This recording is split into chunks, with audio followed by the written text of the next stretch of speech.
euh, où trouver, moment.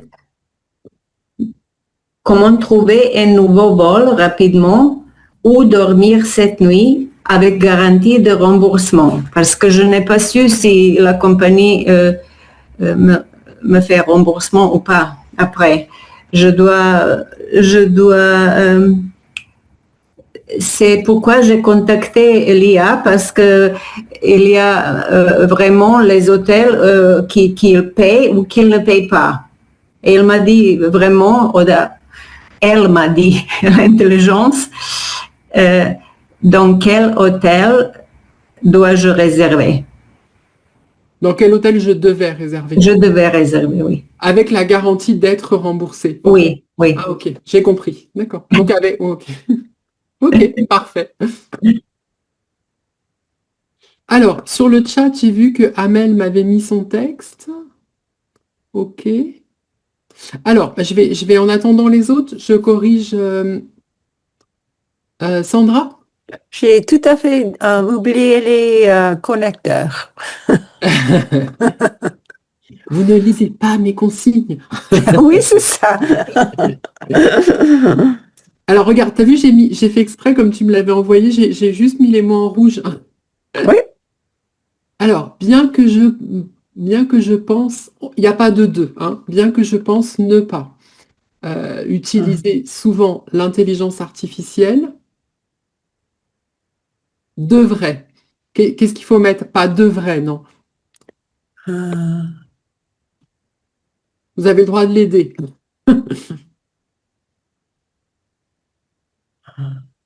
Vraiment? Non? Non, bien que je pense ne pas l'utiliser souvent, je l'utilise chaque jour. C'est en réalité. Ah, ouais.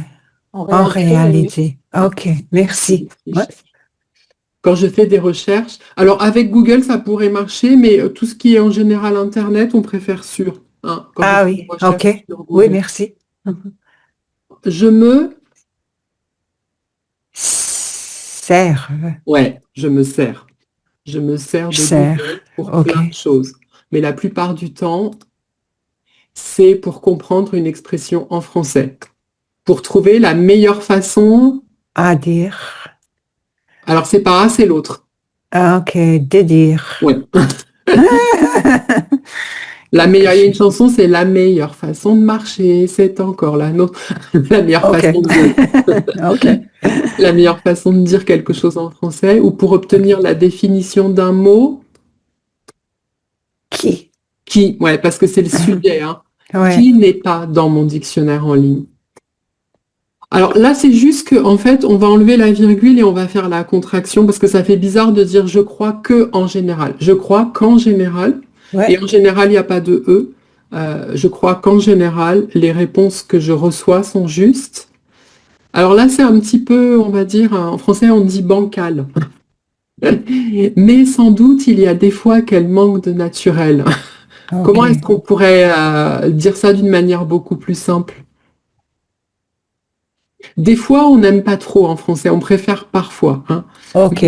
Mais tout simplement, mais parfois. Les réponses que je reçois sont justes, mais parfois, tout simplement, en fait, on n'est pas obligé de dire sans doute, il y a des fois, mais parfois, elles manquent de naturel. Ok. Ouais. Pour simplifier un petit peu. Je crois qu'en général, les réponses que je reçois sont justes, mais parfois, ou si tu veux rajouter un, selon moi, il me semble, mais il me semble que parfois, elles manquent de naturel. De temps en temps, je consulte ChatGPT pour corriger quelque chose que j'ai écrit en français. Là, parfait. ChatGPT, alors, il repère... Merde, j'ai donné la solution. J'allais dire, il découvre pas les fautes, il les repère. Ou il les trouve. Il repère toujours les fautes.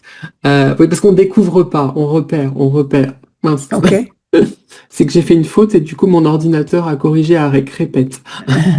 Il repère toujours les fautes et généralement, j'apprends des trucs. Alors, grâce au processus, c'est bon, mais en fait, c'est juste en quelque chose dont on vient de parler. Donc, grâce à ce processus. Ok. Grâce à ce système dont je viens de parler, hein, grâce à ça, ça me permet de Ok. prendre des trucs. Ok. Oui, merci. Je vais soumettre ce paragraphe sans lettre de chat avec toutes mes erreurs inévitables. Ok, parfait. C'était moi le chat GPT. C'est ça. Est-ce qu'il y a une question? Est-ce que j'ai oublié quelque chose? Mes fidèles aides de camp.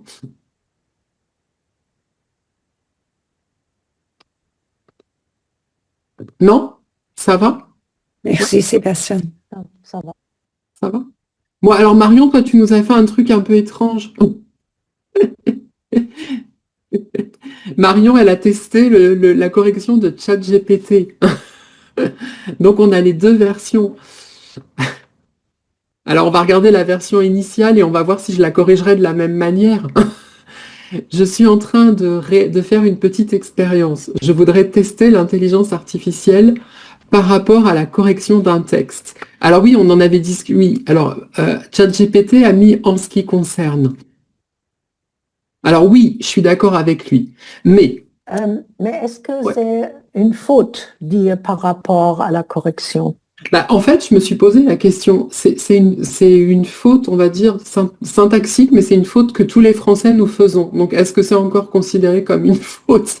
Parce que j'ai regardé, c'est l'Académie française qui parle de ça. Donc, c'est vraiment une faute si l'Académie française s'en mêle, ça veut dire que tous les Français nous faisons la faute.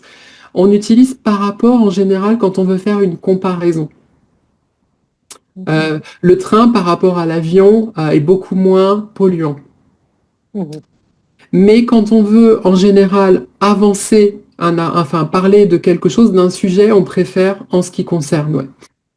Donc là, c'est une recommandation de l'Académie française. Mais effectivement, dans la vie de tous les jours, on fait cette erreur de dire par rapport, je sais pas, par exemple, j'ai parlé à quelqu'un de quelque chose et je lui dis par rapport à l'ascenseur. Mais en fait, on devrait effectivement dire au sujet de, en ce qui concerne, voilà. Par rapport, normalement, il est là pour vous aider à faire une comparaison. Donc, ChatGPT avait raison. D'accord. Bien que nous fassions cette erreur continuellement en français. Voilà. Donc, je vais écrire. Oui, lui, alors le donc, oui, je suis d'accord avec lui. Non, je suis pas d'accord, non, pardon. Je vais donc écrire. Donc, je vais écrire. Non, alors c'est vrai que donc je vais écrire, ça fait un peu plus oral, et je vais donc écrire, ça fait un peu plus écrit. Voilà, c'est juste la petite nuance, la différence entre les deux. Donc je vais, et lui il a dit je vais donc. Lui ou elle, je sais pas comment. ChatGPT. Donc je vais écrire un court article comme celui-ci. Tiens, c'est intéressant parce que d'habitude je vous dis toujours que quand on met l'adjectif avant, il faut en général faire la liaison. Mais là, je ne la ferai jamais. Exception, je ne dirai jamais un court article. Je dirais un court article. Peut-être parce que courte, on aurait l'impression que c'est féminin. Peut-être, je ne sais pas. En tout cas, je ne la ferai pas ici. Ensuite, je l'enverrai à l'intelligence. Donc toi, tu avais dit puis. Moi, j'ai dit ensuite, et l'IA a corrigé puis au lieu de... Mais je pense que c'est pareil. Oui, c'est pareil. Là, il a juste il a changé de style, c'est tout. Ouais, c'est exactement pareil. Ensuite, je l'enverrai à l'intelligence artificielle de Google parce que je suis habituée d'utiliser Google comme... Alors là, il a eu raison. Parce que... qu'est-ce qu'il a mis? J'ai l'habitude, je crois. Ouais. Oui, Ouais. j'ai l'habitude. Alors en plus, je suis habituée, c'est je suis habituée à. Je dirais je suis habituée à faire. Mais en fait, je l'utiliserai pas de toute façon. Je dirais pas je suis habituée à. Je dirais j'ai l'habitude de.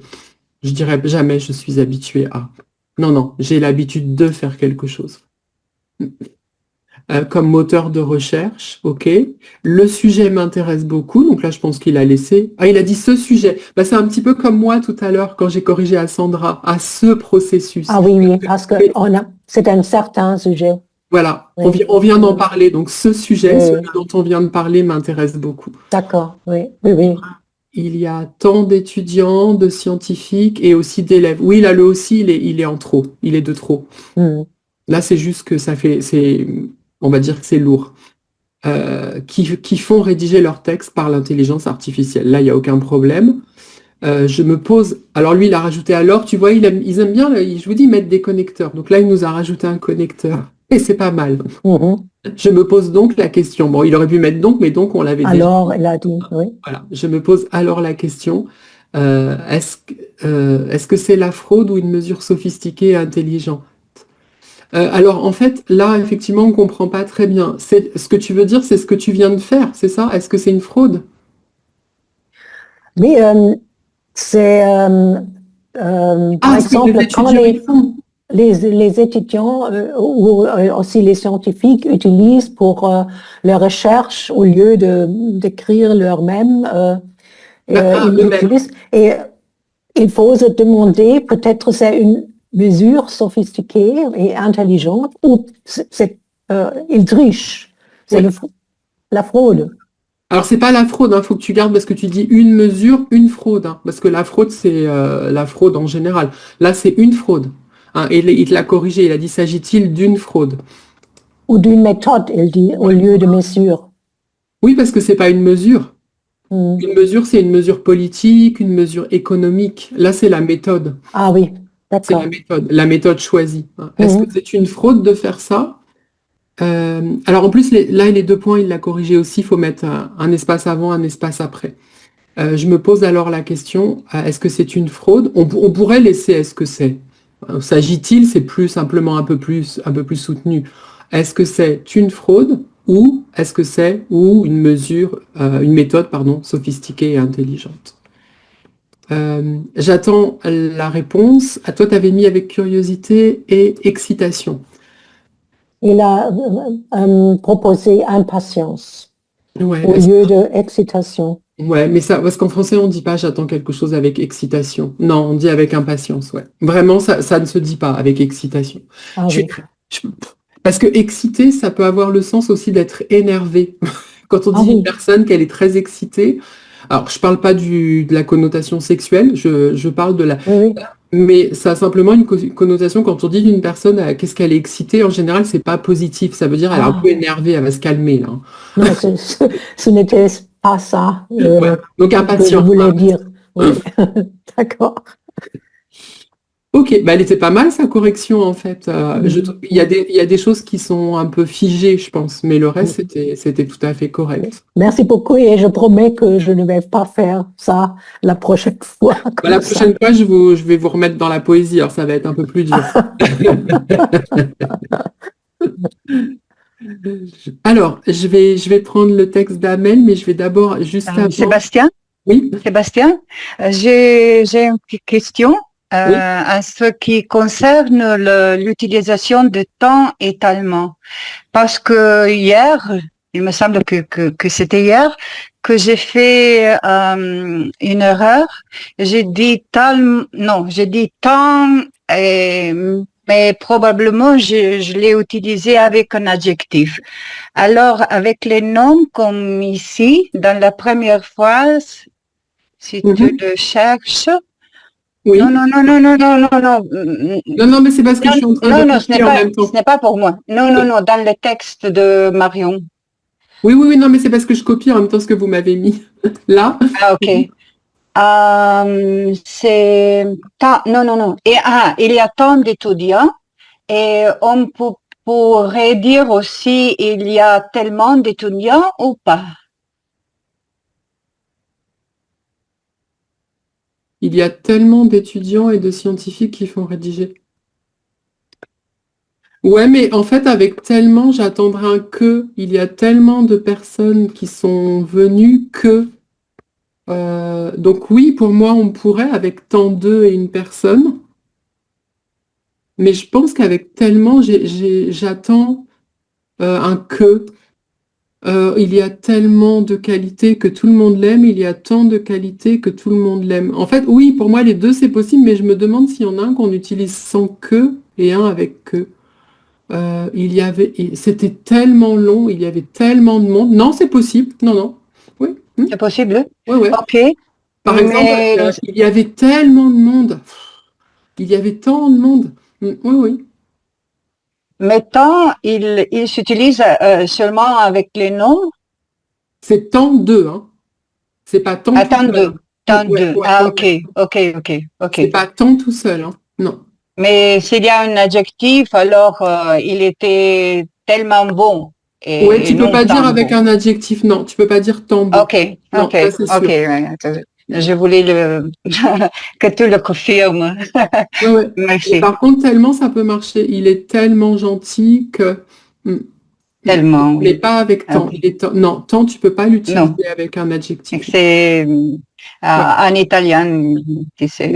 Mais par contre, attention, hein, c'est temps de avec un nom. Hein. C'est pas pas Ok. temps étudiant. Hein. C'est temps d'étudiant. Merci. Et tellement aussi avec un nom. Ouais. Ok. Merci. Alors, je vais juste finir de copier. Non, j'ai copié 2 fois la même chose là. Qu'est-ce que j'ai fait?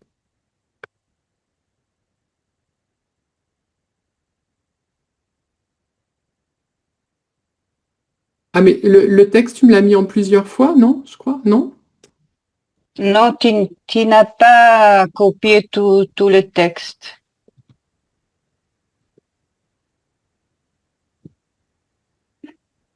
Voilà, je crois que là, c'est bon. Ok. C'est Alors, bon. je vais faire, j'en étais à Amel. Ah oui. Alors, j'en ai un de plus, alors je vais le copier pour pas oublier. Et vous m'avez fait des romans, là, attention, hein. J'avais dit pas de romans. Alors, je reviens, je remonte. Amel. Alors, tout d'abord, depuis, elle est où, Amel? Je sais que, ouais, ça y est, je la vois. Tout d'abord, depuis pas mal de temps, bien que je sois persuadée qu'elle n'est pas totalement fiable, je fais partie de ceux qui utilisent l'IA. De ceux ou de celles, hein. Ok, comme tu veux. Si tu veux mettre effectivement le masculin générique, mais moi bon, j'aurais pu dire je fais partie de Je celles. n'ai pas fait attention. Non, mais tu peux parce que ceux, c'est masculin et féminin pluriel, hein, donc tu peux mettre ceux. Hein. Mais bon, je fais partie de celles des personnes, parce que celles, ça pourrait être les personnes, les personnes hein, qui utilisent l'IA. Ou ceux, ce seraient les gens. Ensuite, en tant qu'apprenante d'une langue étrangère, l'IA m'est récemment devenue un outil indispensable d'apprentissage. Alors c'est un peu bizarre cette tournure, mais récemment devenue. En fait, je dirais est récemment devenue pour moi. Je ne sais pas si c'est impossible, mais jamais on le dirait comme ça. Hein. Est récemment devenu. Ou non, parce que lui est devenu indispensable. On pourrait effectivement l'utiliser avec un adjectif. Ça pourrait marcher, cette formule, avec un adjectif, mais pas un des outils indispensables. Hein. Si tu disais, par exemple, l'IA, l'IA lui est devenu indispensable, m'est devenu indispensable, c'est-à-dire l'adjectif, mais pas avec un des outils. Non. Donc, je dirais simplement, elle est devenue pour moi... est récemment devenu pour moi un des outils d'apprentissage, un outil d'apprentissage. On comprend que c'est un parmi les autres avec un, puisque c'est un outil d'apprentissage indispensable. Premièrement, je trouve qu'elle est vraiment efficace, que ce soit pour la traduction ou bien pour corriger un texte que j'avais rédigé. Premièrement, je trouve qu'elle est vraiment efficace, que ce soit pour la traduction ou bien pour corriger un texte que j'avais rédigé. OK. Ou que ce soit pour corriger un texte que j'avais rédigé. Deuxièmement, elle est rapide et peut aller plus loin dans n'importe quel sujet. Elle est rapide, peut aller plus loin dans n'importe quel sujet. OK. De surcroît, waouh, magnifique, de surcroît. C'est comme 2+. Hein. Je trouve que l'IA est une technologie qui fait progresser deux différents domaines. Alors, qui fait progresser différents domaines. Ou dans différents domaines. Ça dépend ce que tu veux dire. Elle fait progresser les domaines de la science, de la médecine, c'est ça? Oui, tous les domaines. Alors, elle fait progresser différents domaines. Donc, elle est... Oui, je vois pas, sinon, elle fait progresser le domaine des... Elle fait progresser les mathématiques, la science, elle fait progresser différents domaines. Donc, elle est révolutionnaire et pourrait être alliée. Alors là, je comprends pas. Pourrait être Notre allié. Ah, notre allié? notre allié. Ah, alors, notre allié. OK. Elle pourrait être notre allié. Ok. Il faut qu'on sache l'allié de qui. Donc, elle est révolutionnaire et pourrait être notre allié. Voir, elle pourrait être, voir, elle pourrait. Alors, je sais pas si voir, on l'utiliserait en début de phrase. Elle est révolutionnaire et en fait, non, je mettrais une virgule. Hop, voir. Je ne mettrai pas en début de phrase parce que voir, en fait, ça veut dire et même. Et donc, je ferai comme ça. Donc, elle est révolutionnaire et pourrait être notre allié. Alors, attends, mes visages, ils ont bougé, je te vois plus. Ça y est. Donc, elle est révolutionnaire et pourrait être notre allié. Voir, et en fait, ça évite de répéter elle pourrait être. Voir une baguette magique, hein, parce que ça veut dire et même, elle pourrait être notre allié. Voir une baguette magique qui en deux. Alors, c'est en 2 temps, 3 mouvements. L'expression. L'expression, c'est en 2 temps, 3 mouvements. Rapidement, une baguette magique résout les différentes problématiques dont nous souffrons tous. OK. Qu'est-ce que ça veut dire, cette expression? 2 temps, ça veut dire d'un claquement de doigts, très très vite. D'un coup de baguette magique, comme elle l'a dit. On dit d'un coup de baguette magique d'ailleurs. Hein. Voir une baguette magique qui en 2 temps, 3 mouvements résout les différentes problématiques dont nous souffrons tous. Très bien. Enfin, elle reste, comme beaucoup d'autres technologies, une lame à double tranchant. Ok, parfait. Il faut d'un côté l'utiliser avec précaution, de l'autre, il faut l'encadrer avant qu'elle ne devienne. Avant qu'elle ne devienne. Avant qu'elle ne devienne un monstre susceptible d'engloutir l'homme. Ok. Parfait, impeccable. Merci. Est-ce que j'ai oublié quelque chose? Est-ce qu'il y a une question? S'il te plaît, Sébastien, Oui? ici, 2 temps, 3 mouvements, c'est pour l'oiseau, avec une pierre, on peut avoir avec 2 pierres, on peut avoir 3 oiseaux. Ah non, toi, tu Ici, confonds bon, tu confonds d'une pierre. avec ça. Oui, mais ici, on parle de rapidité, d'efficacité. Oui. Que 2 temps, 3 mouvements, c'est adéquat comme expression utilisée. Ah oui, ça veut dire très très vite. Ouais. D'accord. Et je crois qu'Amel, c'était dans Rouletabille, non? Qu'on a vu cette expression, non? Je me souviens quand, dans un cours de grammaire. Ah, d'accord, dans un cours de grammaire. Ok. Parce que je sais qu'on l'a lu il n'y a pas longtemps. Ouais. Ça veut dire très rapidement, en 2 temps, 3 mots. D'accord. Ouais. Merci. Alors, toi, tu parlais de faire d'une pierre deux coups. Faire d'une pierre deux coups, ça veut dire quand on fait une chose, on en fait 2 en même temps par la même occasion. Ah oui, autre chose. D'accord, merci. Ouais, je vais l'écrire faire d'une pierre deux coups. Mais effectivement, en anglais, ils disent, je crois qu'ils disent en anglais et en espagnol, tuer 2 oiseaux d'un seul tir. C'est un peu plus barbare. Faire d'une pierre deux coups. Ouais. Et elle a aussi utilisé une lame à double tranchant. Hein, il y a le revers de la médaille. Hein. Deux aspects différents. Ok, c'est parfait pour tout le monde? Encore une fois, qu'est-ce que ça veut dire une lame à double tranchant? Ça veut dire quoi? Ça veut dire qu'il y a du positif et du négatif. Ah, cool. Ok, merci. Il y a un côté où ça va et puis l'autre côté où, attention. Ok. Comme elle l'a dit, il faut d'un côté, elle l'a bien mis, d'un côté de la lame, hein, l'utiliser avec précaution, de l'autre, il faut l'encadrer avant qu'elle ne devienne un monstre susceptible d'engloutir l'homme.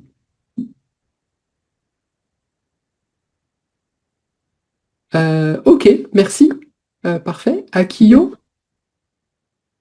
Alors, je cherche où sont mes visages. Ah, ça y est, je t'ai trouvé, Akio. Lorsque j'ai des questions en étudiant le français toute seule, Maintenant, je les pose à l'IA générative. Alors, lorsque j'ai des questions, en étudiant le français toute seule, maintenant, je les pose à l'IA générative. OK. C'est le gérondif qui me perturbe un peu. Parce que quand j'ai des questions...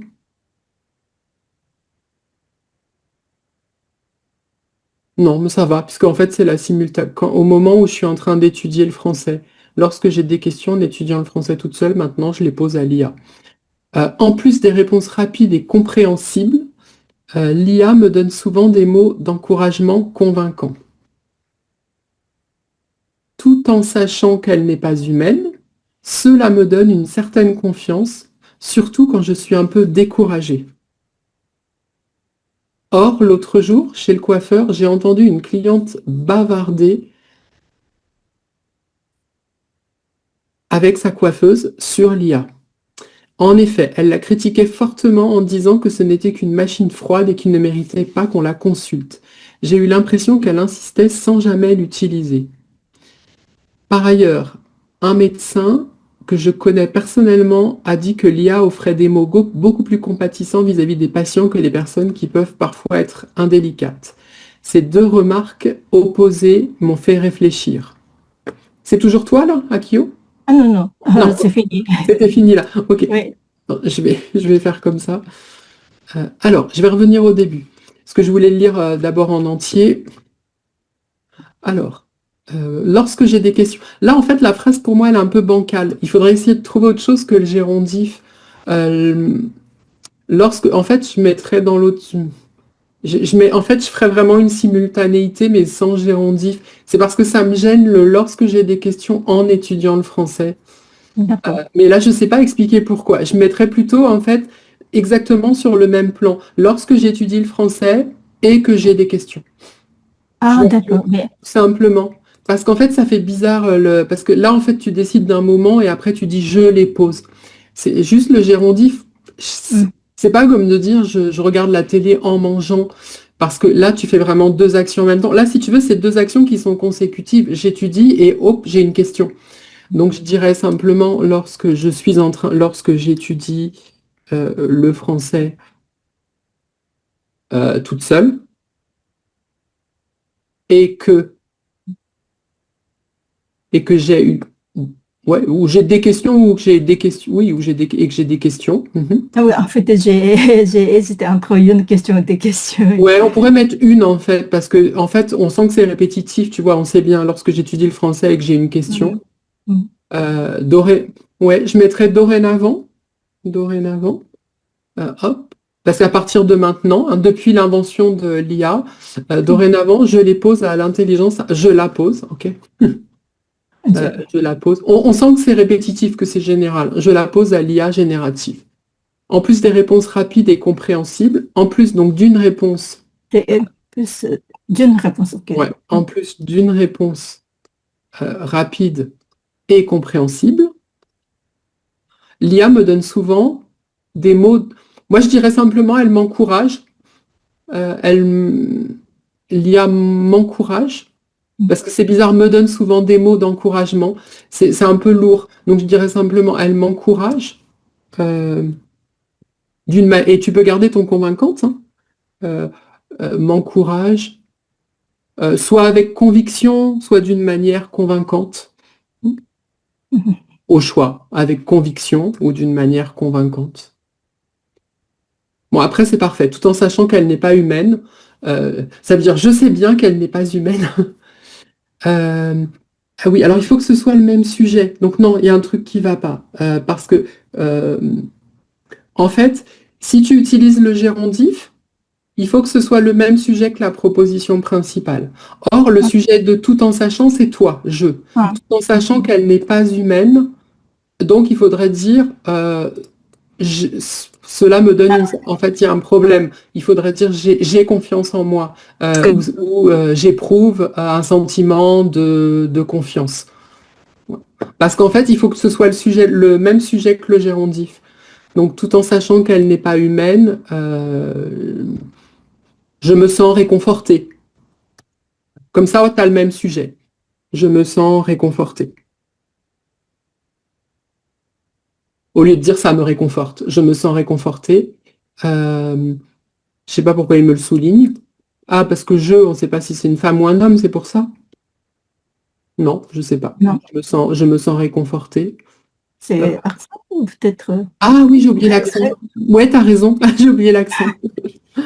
Je me sens réconforté, surtout quand je suis un peu découragée. Voilà, comme ça, en plus, tu as le jeu qui revient après.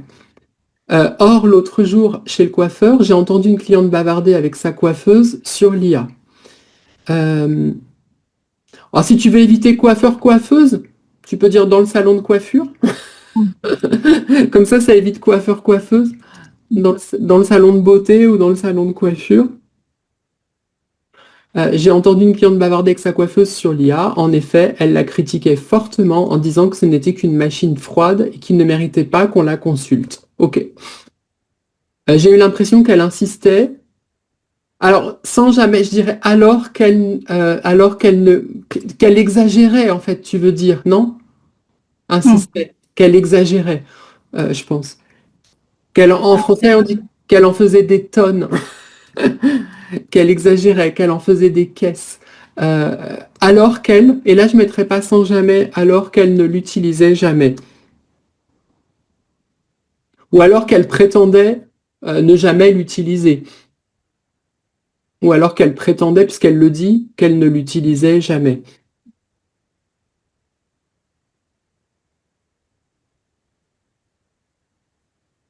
Ok? J'ai eu l'impression qu'elle exagérait alors qu'elle prétendait qu'elle... Pardon, j'ai écrit n'importe quoi. Alors qu'elle prétendait qu'elle ne l'utilisait jamais. Mais qu'est-ce que ça veut dire? Elle prétendait. Elle disait que. Elle disait que. Mais elle n'a rien dit. C'est juste mon impression. Ah, ton sentiment? Ok. Ah, oui, elle n'est pas. Elle n'a rien dit. Je pense qu'elle. Bah, tu dis oui, sans... j'ai deviné parce que à travers en écoutant la conversation, j'ai cru qu'elle n'avait jamais utilisé. Alors, dans ces cas-là, tu dis alors qu'elle ne devait jamais. Ah, ok. Et là, du coup, on sent que c'est ton opinion. Ok. Alors qu'elle ne devait jamais l'utiliser. Elle ne doit pas l'utiliser, tu vois, ça veut dire, je pense qu'elle ne l'utilise pas. Elle ne doit pas s'en servir. Par ailleurs, un médecin que je connais personnellement m'a dit, non? M'a dit à moi ou à Pas forcément. sur Internet, en général, dans une conférence? Ah non, dans un bureau, dans le bureau. D'accord. Un médecin que je connais a dit que l'IA offrait des mots beaucoup plus compatissants vis-à-vis des patients. Peut-être moi, avec mes collègues. Non, bah alors a dit, ok. Un médecin que je connais personnellement a dit que l'IA offrait des mots beaucoup plus compatissants vis-à-vis des patients que les personnes qui peuvent parfois être indélicates. Ok. Il offrait des mots plus compatissants, plus empathiques, plus... Ok, ça marche.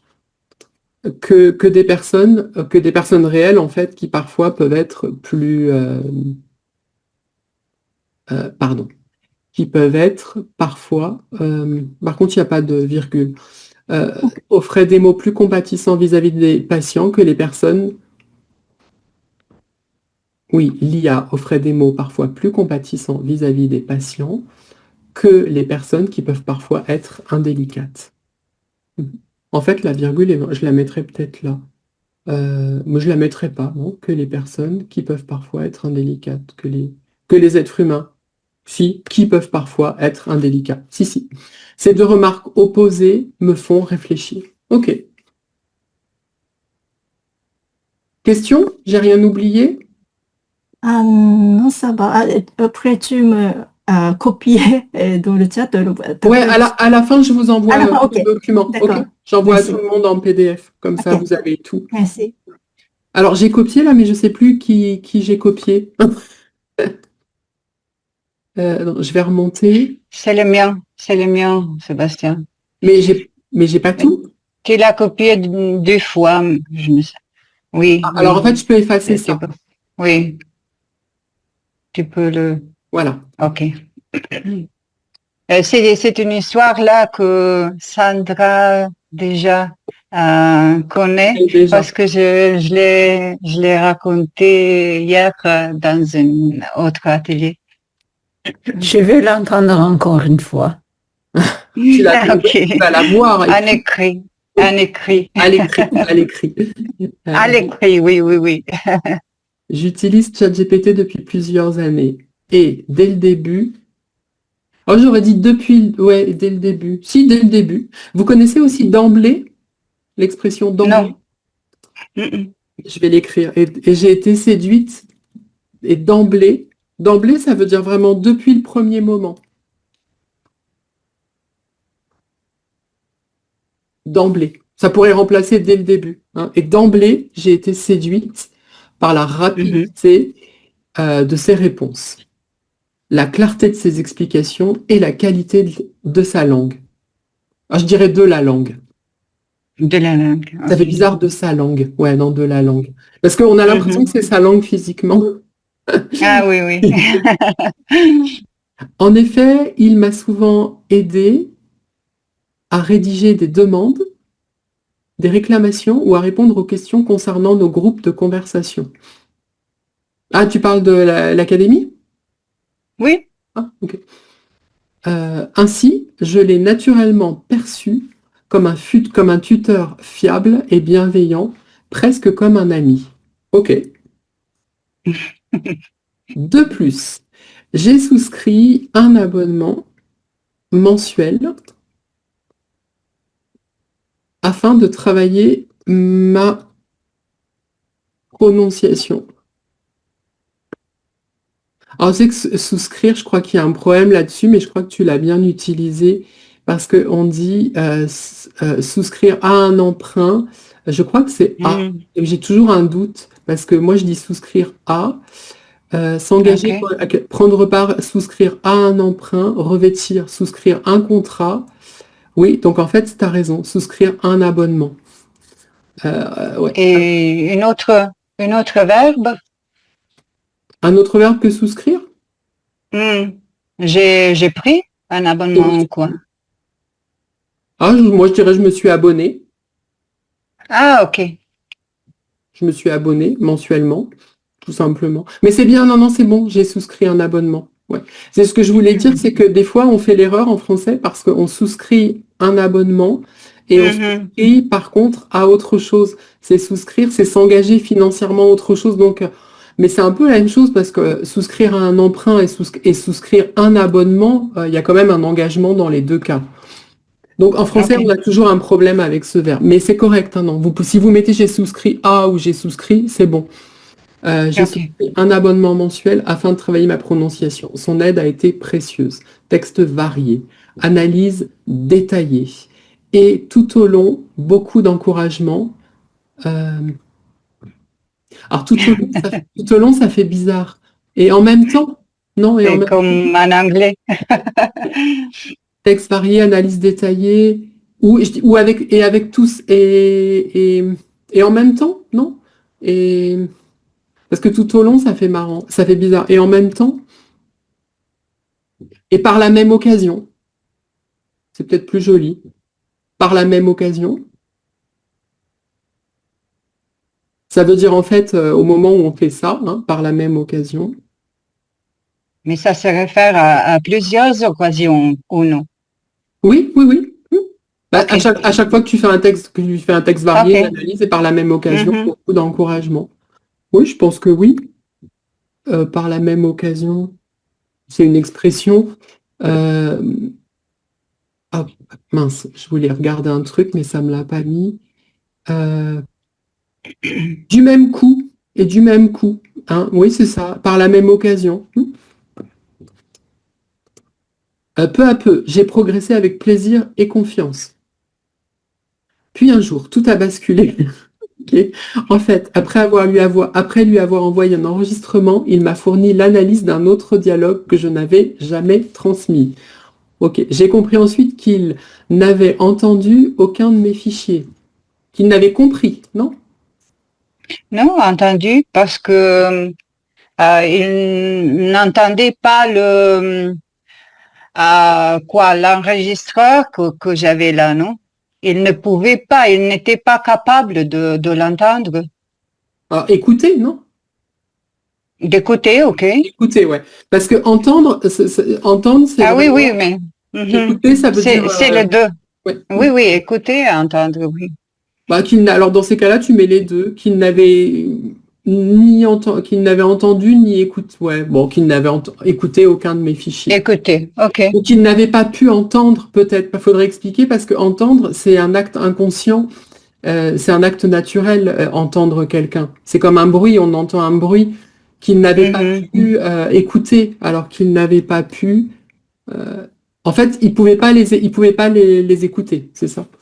Qu'il n'avait pas pu qu'il n'avait pu, pardon, qu'il n'avait pu écouter aucun de mes fichiers.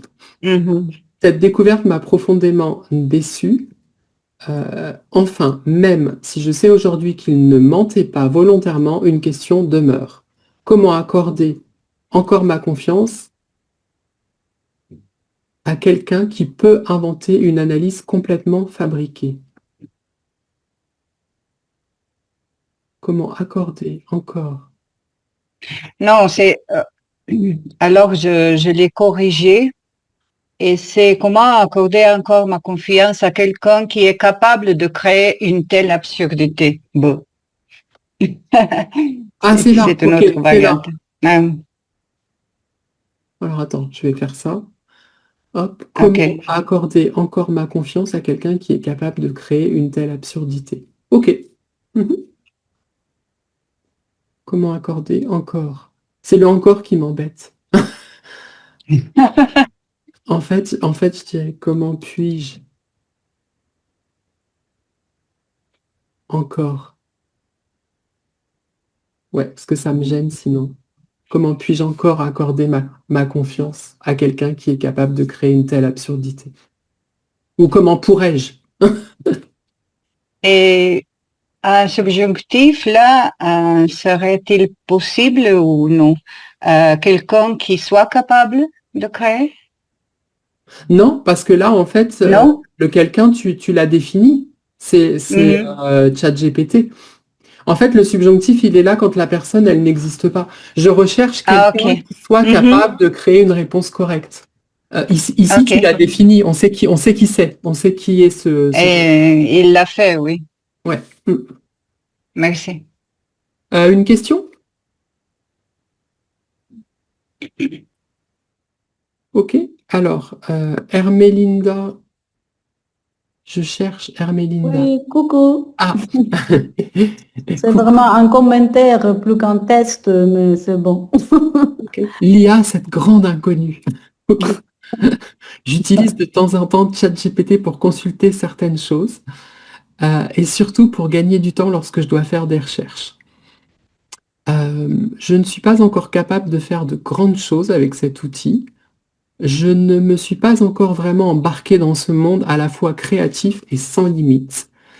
J'aimerais m'y plonger car pour moi, il reste encore inconnu. Ah, j'arrive pas à descendre.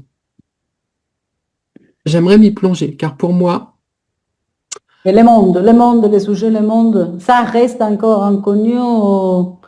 Cet outil, on les répète, je n'aime pas. Ouais, ou sinon il faudrait trouver autre chose, cet univers, non? Pardon? Il faudrait juste trouver un synonyme à ce monde, cet univers, cet univers, oui. Cette réalité, c'est pas vraiment une réalité.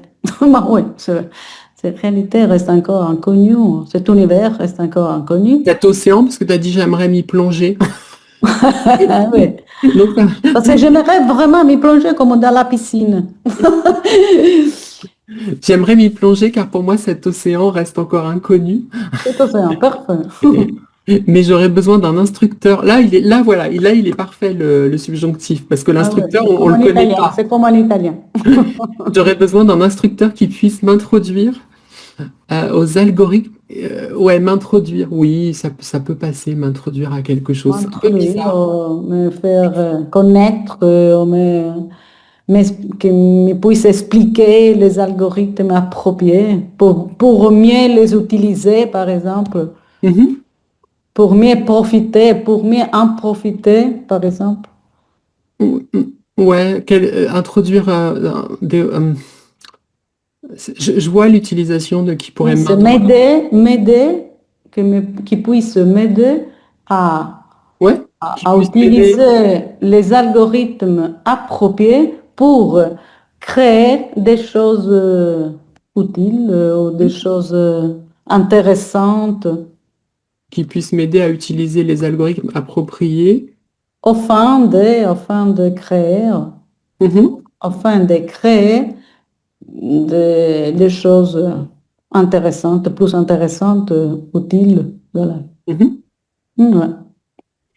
J'aimerais m'y plonger car pour moi cet océan reste encore inconnu, mais j'aurais besoin d'un instructeur qui puisse m'aider à utiliser les algorithmes appropriés afin de Parce créer. que j'ai pensé à l'instructeur comme un instructeur, c'est difficile, de vol. Ça, tu sais, quand on pense à un instructeur d'une discipline importante, difficile, comme par exemple voler, utiliser l'avion ou apprendre quelque chose de difficile mais important. Moi j'ai pensé à instructeur de plongée, puisqu'on parle De de plongée aussi, oui. Il y a-t-il quelqu'un parmi vous qui serait disponible? Je pose la question à tout le monde ici. Hein. Je vous laisse mon email. Y a-t-il un instructeur parmi vous qui serait disponible? Y a-t-il un instructeur? Pas du tout, Sandra. Tu dis non? Non? Non, je peux être une autre étudiante avec toi. Ah, voilà. On fait un cours. Oui, on c'est fait dans ça. la salle permanente, on peut organiser un cours pour quelqu'un qui nous puisse introduire dans cet océan. Ok, question? Merci. Hein. Merci. Question, ou c'est clair, j'ai rien oublié? Alors, j'ai encore le temps d'en corriger un. Est-ce que quelqu'un en a rédigé un pendant qu'on parlait? Est-ce qu'il y a encore quelqu'un qui veut nous en donner un? Un texte? Vénus? Oui, je vais le mettre dans le chat. Et bonjour. Non, je ne l'ai pas sur le chat. Ah, non. Oh, désolé. Je vais essayer encore. J'ai essayé d'utiliser un peu d'IA pour éliminer quelques erreurs. Tu as essayé d'utiliser quoi, ChatGPT? Oui, pourquoi pas? Alors, bien que l'intelligence artificielle, je vais mettre ton nom parce qu'après je vais le partager, bien que l'intelligence artificielle ne puisse pas remplacer, oh merci, un véritable professeur de français, je l'utilise quand même pour corriger mes textes. Mais oui, c'est très bien, ça peut vous aider quand même. Comme toute autre avancée, alors moi je préciserais toute autre avancée scientifique, non? Oui. Toute autre avancée scientifique, elle présente des avantages et des inconvénients. Tout d'abord, il faut reconnaître que l'IA n'est pas parfaite. Certaines phrases sont mal corrigées. Ça peut arriver aux profs aussi. Et nécessite l'aide d'un véritable être humain. Nous aussi, nous sommes imparfaits. Deuxièmement, l'IA peut parfois ajouter... je me fais rire tout seul avec mes bêtises. Deuxièmement, l'IA peut parfois ajouter de nouvelles erreurs à mes textes sans que je m'en aperçoive. Ah oui, elle peut... Il y a une très jolie phrase aussi en français, elle peut m'induire en erreur. Elle peut m'induire en erreur. Ça veut dire elle peut m'amener à commettre une erreur. C'est assez joli, une expression. On dit induire quelqu'un en erreur. Je vais. Un peu méchant. C'est un peu méchant. Non, parce que bon, après, ça peut être volontaire, bien sûr, hein, comme les humains sont quelquefois un petit peu méchants, ça c'est sûr. Il n'y a qu'à regarder l'état du monde. Mais effectivement, elle peut m'induire en erreur. Une erreur que l'on observe assez fréquemment consiste à changer le genre de certains pronoms et leur accord au masculin, même lorsque j'utilise des formes féminines. Une erreur que l'on observe assez fréquemment consiste à changer le genre de certains pronoms et leur accord au masculin, même lorsque j'utilise... Ok, d'accord. C'est une erreur que fait ChatGPT. Ok. Enfin, une fois le texte corrigé, on risque de ne pas prendre le temps de bien comprendre pourquoi l'IA recommande ces changements. Oui, comme on a vu tout à l'heure avec Marion, quand on a fait les deux textes, effectivement, elle n'explique pas tout. Je crois que des fois, vous pouvez lui demander de vous expliquer, hein. Mais les explications, des fois, sont un peu hasardeuses. Je dis. Si cette pratique devient habituelle, on peut développer une dépendance à l'IA pour écrire correctement. Un peu comme les correcteurs avec les téléphones, ouais. En effet, c'est l'un des objectifs de nombreuses entreprises spécialisées dans l'intelligence artificielle. De nous rendre dépendants? Oui. Oui, tout à fait. Ok, il y avait juste un truc, une erreur que l'on observe assez fréquemment consiste à changer le genre de certains pronoms et leur accord au masculin, même lorsque j'utilise des formes féminines. Ok, non, ça va. Merci. Ouais, donc juste là, c'est juste pour que ce soit plus joli. Elle peut m'induire en erreur. Ouais. Est-ce qu'il y a une question là-dessus? Je peux ajouter quelque chose. Mon texte, il a corrigé le texte, mais il a aussi expliqué ce qu'il a corrigé. D'accord. Donc, et pour en ce qui concerne par rapport, tu te souviens? Oui, c'était... il m'a donné un feedback et il a aussi écrit parce que c'est un style plus lisable, etc. Et il a écrit aussi lisible. Et il a aussi écrit que c'est clair, qu'on peut bien comprendre ce que je voulais dire, mais il y a des choses, des petites choses qu'on peut optimiser. Améliorer. Améliorer, oui. Lourdes. Par rapport à ce que Marion a dit, je voulais ajouter que Pierre a une vidéo sur l'académie qui est très utile parce que dans cette vidéo, il explique comment on doit donner des informations très précises et en plus de faire des corrections, on peut demander une explication de chaque erreur. Donc, de cette manière, on peut profiter de cet outil comme outil éducationnel. Je l'ai remis la vidéo, mais je crois que je l'ai remis sur le Telegram Progressons, mais je pourrais la remettre sur le Telegram Académie aussi. Yes, était très, très utile. Ouais.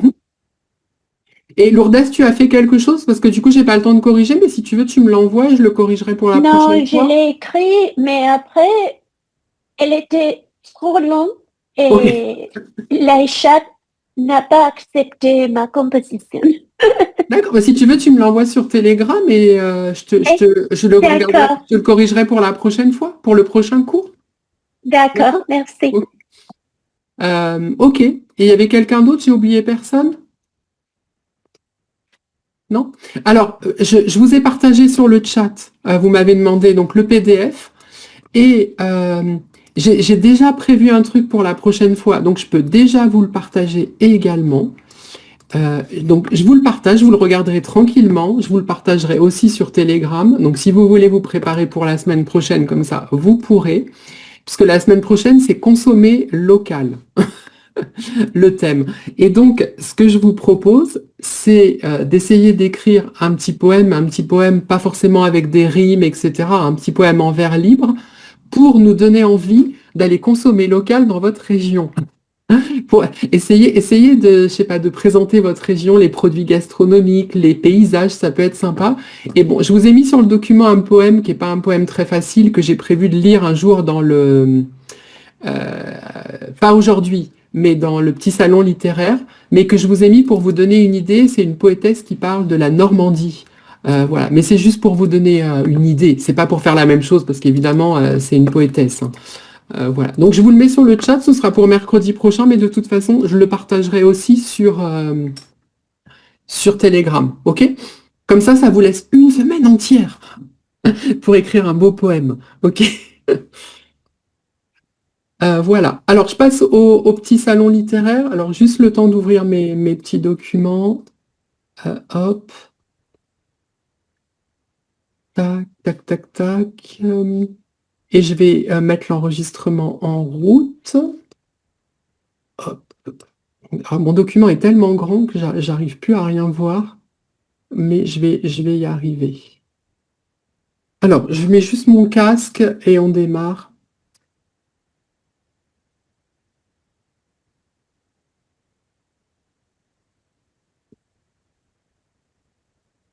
Recording in progress. Alors, mon casque, c'est pas mis. Alors, cette semaine, on va lire un texte poétique, hein, c'est la semaine de la poésie. Comme d'habitude, je vous propose d'abord de découvrir la biographie de cette poétesse, qui s'appelle Louisa Siffer. Et pour la découvrir, je ne sais pas si vous vous rappelez, des fois j'utilise un journal qui s'appelle Libération, et ce sont des extraits, en fait, des articles qui s'appellent Fier de l'être, un jeu de mots, hein, sur fier, fier d'être quelque chose, mais là c'est fier de littérature. Et en fait, Libération choisit de temps en temps, dans ses articles, de faire revivre une écrivaine, hein, puisque vous savez que la plupart des écrivaines, malheureusement, on a retenu beaucoup les noms masculins, un peu moins les noms féminins. Donc, ils essayent, en fait, de nous refaire découvrir des écrivaines des siècles passés. Donc, je vous propose d'abord de lire la biographie de cette femme, et ensuite de lire son poème et de le commenter. Alors, s'il y a des personnes qui veulent lire un petit peu, je vous laisse lever la main, et je vais partager tout de suite après mon document.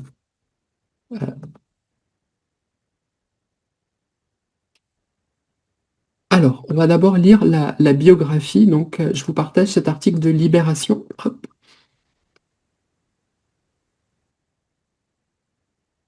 Ah, est-ce que vous voyez bien? Parce qu'il est tellement grand, je ne sais pas comment faire autrement. Lourdes, tu veux bien nous lire le début? Fier de l'être. Louisa Siffer, ode à la vie, ode à la poésie. Chaque mois, la Bibliothèque nationale de France met en lumière une œuvre d'écrivain méconnu, à télécharger gratuitement dans Gallica. Gallica. Aujourd'hui, la poétesse morte à seulement 32 ans, qui a célébré à travers son œuvre la vie cruelle mais adorée. Mais adorée. Mais adorée. Il n'a pas de liaison. Mais adorée, cruelle mais adorée. Ah, je pense qu'elle n'est pas interdite, mais pour moi, elle est comme c'est. Mais où est donc ornicar? Vous savez, c'est les conjonctions de coordination. Bon, en fait, on peut marquer une pause. Cruelle mais adorée. C'est mieux de le lire comme ça. Merci. Avec mais, ou, et, donc, ornicar. Bon, avec et, de toute façon, vous savez bien qu'avec et, on fait jamais la liaison, c'est interdit. Jamais. Voilà, ouais. Gallica, en fait, vous pouvez aller voir, hein, c'est le site de la Bibliothèque nationale sur lequel vous avez effectivement énormément de textes gratuits, hein, auxquels vous pouvez accéder gratuitement. Alors, je suis désolée, la dernière fois, je vous avais fait lire le texte d'une poétesse qui était morte à 20 ans. Je suis désolée, c'est pas de ma faute, hein. Elles écrivaient tellement bien que je peux pas, voilà. La sélection ne se fait pas en fonction de la mort de la personne à un jeune âge. Voilà. Tu continues un petit peu à Lourdes, tu nous lis au moins le paragraphe. Morte, oh, serait-il vrai morte, pleine de vie. Pour lui, ça sait faire une enfance heureuse, mais une vie interrompue à 32 ans. À l'adolescence, la maladie s'envie. Les rhumatismes tuberculeux forcent la lucidité. L'horizon se rétrécit au rythme des inflammations, de la toux et des crachements de sang. Les cures soulagent, ne guérissent pas.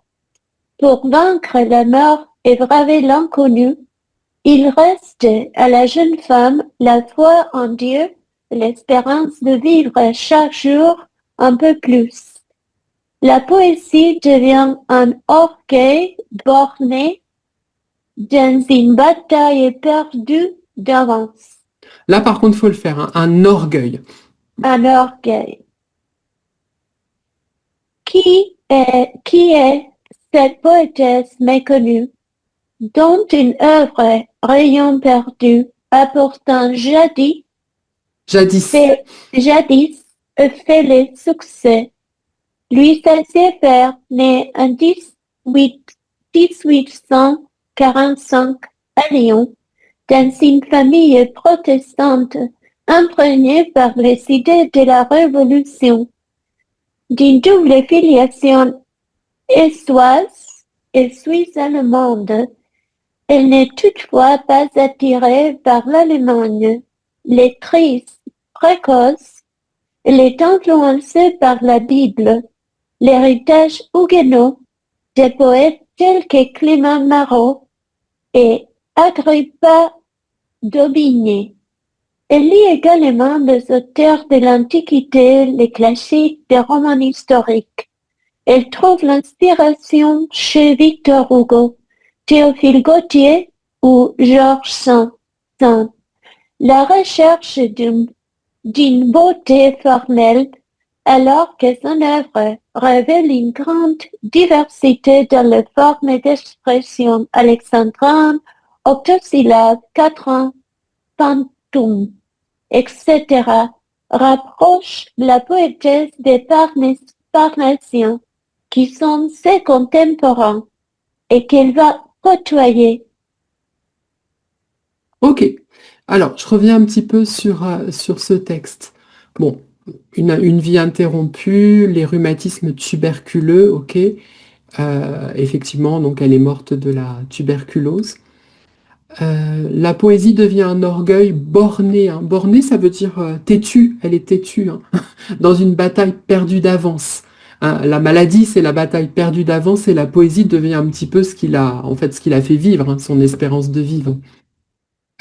Jadis, donc on prononce toujours le S, hein, ça veut dire autrefois. Donc elle est née à Lyon dans une famille protestante, imprégnée par les idées de la Révolution, d'une double filiation essoise. Alors le essois, vous savez ce que c'est le essois? C'est un nom de l'Allemagne. Ouais. Francfort, par exemple, c'est une ville essoise. Que tu connais bien. Elle est influencée par la Bible, l'héritage huguenot. Hein. Les huguenots, c'est les protestants français, hein, pendant les guerres de religion. Des poètes tels que Clément Marot, Agrippa d'Aubigné. Elle lit également les auteurs de l'Antiquité, donc les personnes qui sont un peu plus de ses contemporains, Hugo, Gautier, Georges Sand. Et je crois que le reste, alors seulement peut-être le pantoum. Alors justement, le poème que nous allons lire est un pantoum. Est-ce que vous savez ce que c'est qu'un pantoum? Le principe du pantoum. Alors j'ai mis aujourd'hui les 5 minutes de français sur les poètes maudits. Baudelaire a écrit un des plus célèbres pantoums de l'histoire de la poésie. Je crois que ça s'appelle Harmonie du soir, si je ne dis pas de bêtises. En fait, le principe, c'est que on verra tout à l'heure quand je vous montrerai le poème. C'est un poème à forme fixe, et ça s'appelle pantoum parce que c'est emprunté à la poésie de la Malaisie. Hein. C'est pour ça que ce nom, il est un petit peu parce qu'il n'y a pas beaucoup de mots en oum en français, un pantoum. En fait, donc vous avez une série de quatrains, et le deuxième et le quatrième vers d'une strophe sont repris par le premier et le troisième vers de la strophe suivante. C'est-à-dire que vous avez des vers identiques dans chaque strophe qui sont repris dans les vers suivants. Donc vous verrez, vous aurez des répétitions et des répétitions et des répétitions, puisque le deuxième et le quatrième vers sont les premiers et les troisièmes vers de la strophe suivante, et ainsi de suite, jusqu'à la fin du poème. Et le dernier vers du poème reprend le vers initial, reprend le premier vers du poème. C'est une espèce de construction en cercle. Et donc le poème que nous allons lire, c'est un parfait exemple d'un pantoum. Est-ce qu'il y a une question ici sur cette partie? Le Parnasse, on en avait peut-être parlé déjà, c'est le courant poétique qui nous explique qu'on doit écrire en fonction de l'art pour l'art. Hein, on doit chercher juste une poésie qui est belle, mais qui n'est pas une poésie qui doit exprimer des idées. Elle ne doit exister que pour la beauté artistique. Et c'est en opposition...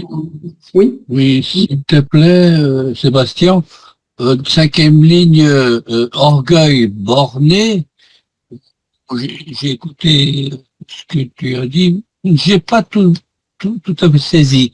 C'est-à-dire que la poésie devient... Alors après, c'est un ou une journaliste qui a écrit ça, donc c'est du langage un peu parfois, on va dire, un peu tiré par les cheveux. Mais je pense que ce que la personne veut exprimer, parce qu'elle nous parle d'une bataille perdue d'avance. La bataille perdue d'avance, c'est contre la mort, puisqu'elle va mourir très jeune. La poésie devient en fait pour elle une forme d'orgueil, c'est-à-dire une volonté de se mettre en avant, de créer quelque chose d'une manière orgueilleuse, de montrer en fait ses capacités intellectuelles. Et borné, ça veut dire têtu, obstiné. Ça va être pour elle un petit peu comme une espèce de ligne de conduite.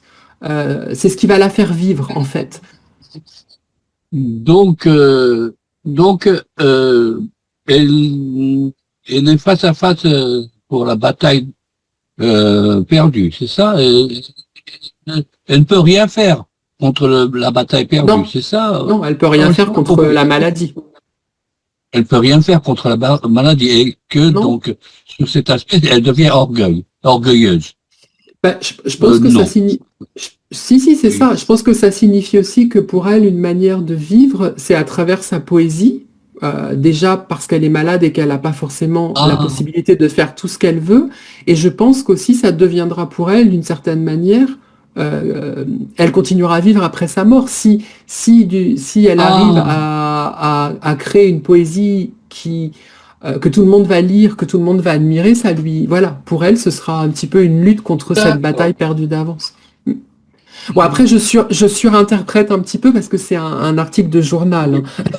Oui, d'accord. Voilà. Oui, j'ai saisi. Merci. Et en plus, vous voyez, je pense que quand le journaliste a mis à chaque fois des guillemets, c'est qu'il a cité en fait les poèmes de Louisa. Par exemple, si on clique sur les mots qui sont soulignés en rouge, ça nous renvoie sur Gallica, sur les extraits des poèmes. Donc je pense que Borné, il ou elle, je ne sais pas si c'est un homme ou une femme qui a écrit l'article, il a dû le prendre en fait à l'intérieur d'un poème de Louise. Donc il a utilisé ses propres mots. D'accord. Merci beaucoup. Ok. On continue, Barbara? Oui, bonjour à tous, bonsoir. Rien ne se perd dans la lumière. En effet, la jeune femme rencontre en 1863 Charles Asselineau, écrivain et bibliothécaire, un ami de Baudelaire. Voilà Baudelaire, justement. Voilà. Fréquentant les milieux littéraires, il joue auprès de la poétesse le rôle du mentor. Il lit ses premiers vers, la conseille, l'invite à travailler en assurant que la place des bords Valmore est vide à prendre. Mais c'est la déception. En 1866, la jeune femme lui envoie 5 ou 6 000 vers, sans ordre, sans choix ni méthode. Asselineau manque d'enthousiasme. Les revues la boudent. Elle change d'avis, écrit de la prose. Nouvel échec à se faire publier. Louisa Sefer reprend alors le manuscrit des milliers de vers, taille dans cette matière pour en extraire un recueil de poèmes, Rayon perdu, que l'éditeur Alphonse Lemaire publie. Asselineau la présente à Sainte-Beuve, le comte de Lille et Bonneville. C'est la consécration, la première édition tirée à 500 exemplaires en 1868 et vendue en peu de temps. Une deuxième édition sort en février 1869, puis une troisième au printemps. 500 exemplaires, parce qu'il y a un S à 100, hein, 500 exemplaires. Tu nous lis juste encore ce petit passage? La même année, Victor Hugo écrit « Ce livre émouvant et charmant, je l'ai lu d'un bout à l'autre et je le relirai. Rayon perdu, non, les rayons ne se perdent pas. Rien ne se perd dans la lumière. Rien ne se perd de la lumière. Rien ne se perd de l'âme. » Rimbaud en fait l'éloge dans une lettre à Isambard en 1870. J'ai là une pièce très émue et fort belle, Marguerite. C'est aussi beau que les plaintes d'Antigone, ou Antigone. Antigone dans Sophocle. C'est une belle comparaison hein, quand même de la part de Rimbaud. Alors, je reviens au début. Debord-Valmore, je ne sais pas si vous vous rappelez, on avait lu des poèmes de cette poétesse. Je trouve que c'est un peu bizarre comme manière de présenter les choses. Il lui dit, en lui assurant que la place de Debord-Valmore est vide à prendre, comme si une poétesse ne pouvait pas prendre la place d'un poète. Il faut forcément que ce soit la place d'une autre poétesse. Mais enfin bon, voilà. Debord-Valmore étant une autre poétesse qui a eu du succès avant. C'est la déception, hein, qu'elle lui envoie plein de vers, et les revues la boudent. Vous comprenez cette expression, les revues la boudent? Ils n'aiment pas, c'est pas assez bon pour eux. Ouais, ils veulent pas la publier en fait, ils refusent de la publier. Donc ensuite elle reprend, et là en fait ça va être le succès. Azelino la présente à Sainte-Beuve. Sainte-Beuve, c'est un des plus grands critiques littéraires de cette époque. Le comte de Lille et Bonneville, ce sont des poètes. Hein, c'est la consécration, donc ça veut dire, voilà, elle a énormément de succès. Et la même année, Victor Hugo et Rimbaud, dans sa correspondance donc à Isambard, son professeur de rhétorique, lui dit, voilà, c'est magnifique. Une pièce, ça veut dire ici un ouvrage ou une œuvre, hein, une pièce fort très émue et fort belle. Question sur ce passage? Alors, comme on dit en français, elle est adoubée par ses pairs. Hein. Pairs, P-A-I-R-S, c'est-à-dire les personnes qui font partie du même milieu, ils l'adoubent. Hein, ça veut dire ils reconnaissent son talent. Elle est adoubée par tout le monde, jusqu'à Victor Hugo et Rimbaud. Bon. Cela n'empêchera pas qu'on n'en entendra pas parler pendant très longtemps. On continue, Sandra? Oui, merci. La poétesse reçoit de nombreuses lettres d'anonymes. Beaucoup de lectrices se reconnaissant dans ses vers. À travers le jeu, les rayons perdus parlent d'elle. L'enfance, la candeur pour l'amour trahi, l'espoir... Puis l'amour trahi. Ah oui, puis l'amour trahi, l'espoir, le doute, la jalousie. Elle évoque aussi l'impossibilité d'être mère et l'échec au regard de la société d'une vie de femme ne pouvant enfanter. Aux yeux d'Asselineau, La poésie, c'est pour une femme prendre un risque. Et s'exposant, elle fait preuve d'un rare courage. Son poème est bien le poème de la femme, et de la femme de 18 ans. C'est la cantique de toutes les espérances, de toutes les illusions. Ni mollesse, ni tiédeur, mais de la sincérité, de la fermeté, de la colère. De la souffrance aussi, vue comme l'élément déclencheur de l'écriture, et que lui, ça ne dissimule pas.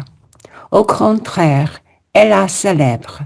Et je saurais souffrir et je dirais que j'aime. Et je cendrai mon front comme d'un diadème de ma couronne de douleur. C'est un peu fort. Hein. Donc elle reçoit, on va lire encore un petit peu, puis je crois que c'était fini, non? Il y a encore un petit bout. Non, il y a encore un petit bout, Sandra. Vivere memento.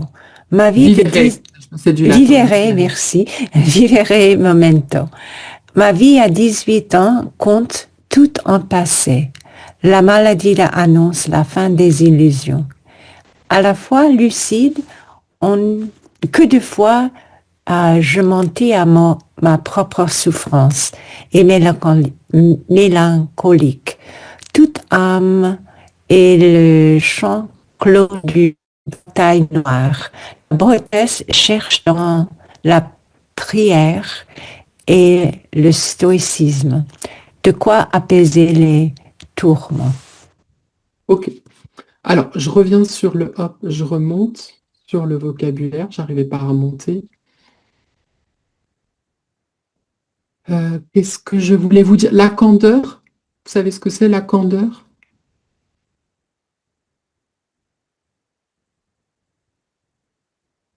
Non, la naïveté. La naïveté, hein, la candeur, l'innocence. Hein. Candide, ça a donné Candide de Voltaire. L'enfance, la candeur, l'amour trahi, l'impossibilité d'être mère. Ok, là, je pense que c'est clair. Là, ça va sur le vocabulaire. Je ceindrai mon front. Hein, ça veut ceindre, ça veut dire entourer mon front.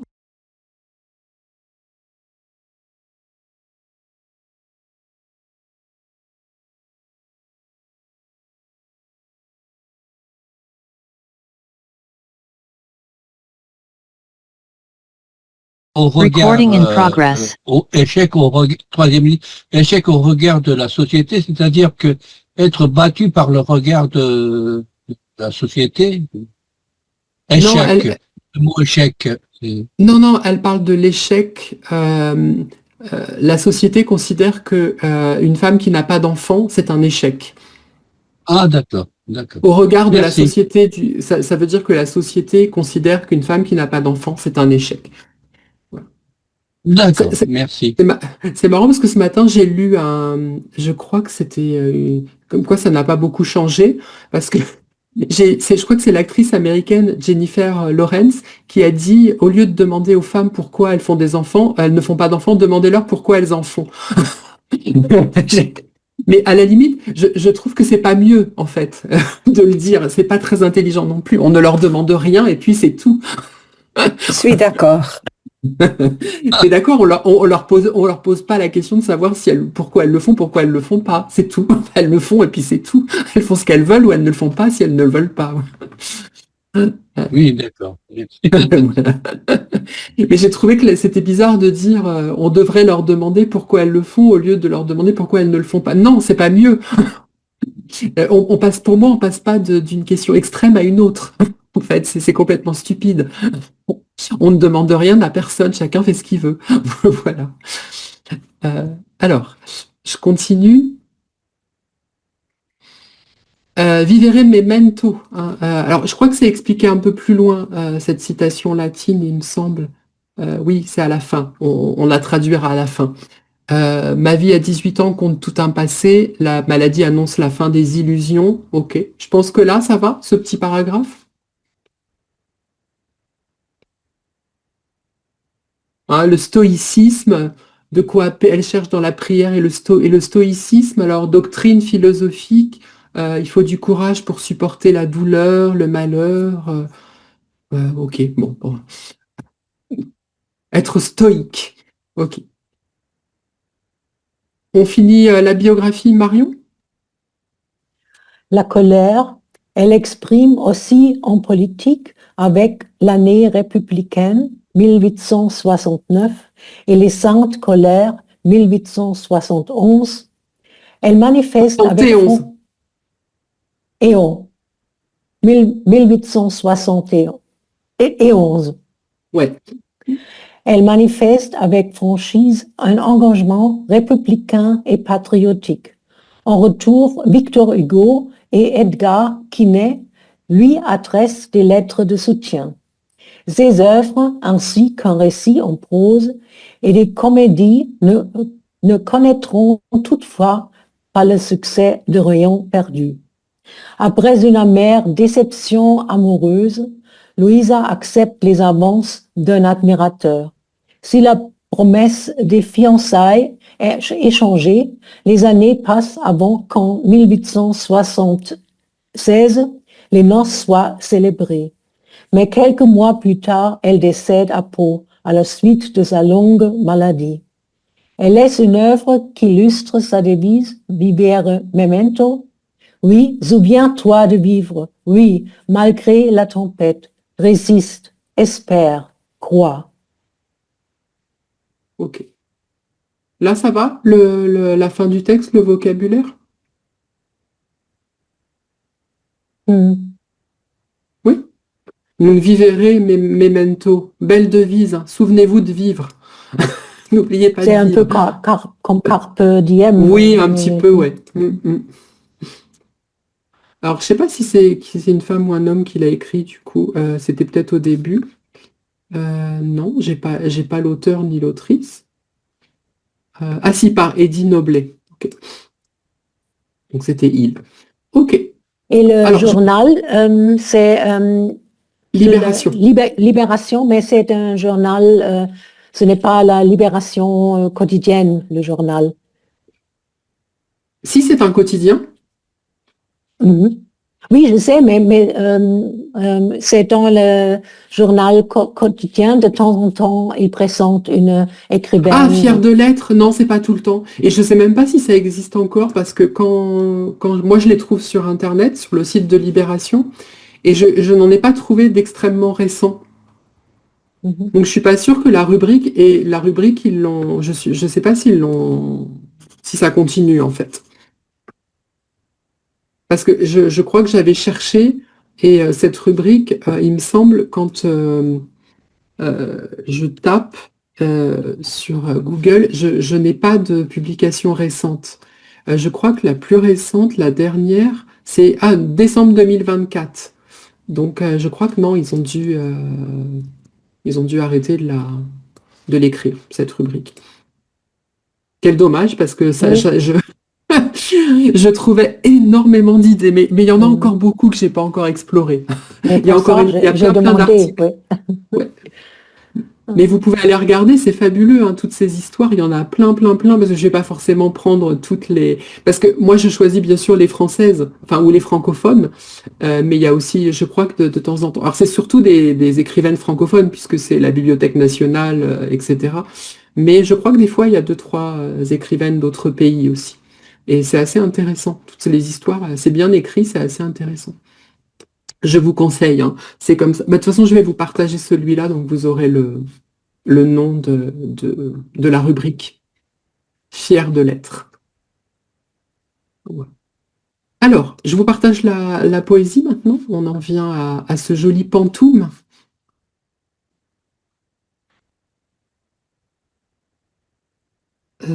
Alors.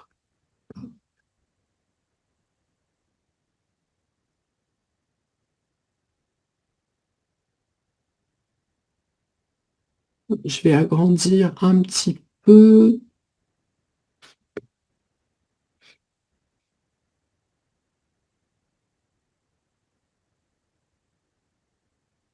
Alors, pour que tout le monde lise un peu, il y a 4, je propose que tout le monde en lise un petit peu.